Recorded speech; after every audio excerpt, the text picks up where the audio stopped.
Perkataan dan wasiat Panglima Perang Aceh Perkasa Alam, Tengku Abdullah Syafi'i, sebelum syahid. Kami tidak pernah berhenti, kalau negeri kami belum merdeka. Kami terima mati ataupun merdeka, itu kami terima, dengan ikhlas hati karena itu hak kami bangsa Aceh. Tengku Abdullah Syafi'i, seseorang yang dikenal dicintai dan dikagumi oleh rakyat, disegani oleh kawan ditakuti oleh musuh. Sebuah ungkapan yang cukup dikenang dari sosok almarhum ini adalah, ia berpesan, "Jika pada suatu hari nanti Anda mendengar berita bahwa saya telah syahid, janganlah saudara merasa sedih dan patah semangat, sebab saya selalu bermunajat kepada Allah agar mensyahidkan saya apabila kemerdekaan Aceh telah sangat dekat.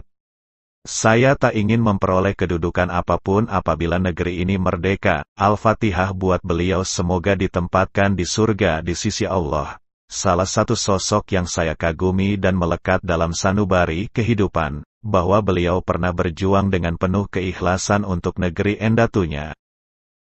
Langit sang mendung cat urotimang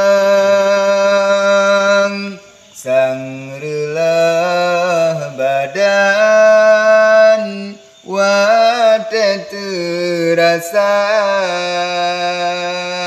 di dalam nanggro sang mandum lae bahasa bohwate Aceh meduka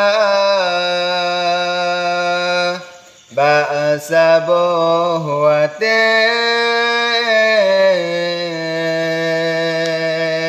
Aceh meduka. Sidro Panglima yuh masalam perang, sidro perjuang jitetan nama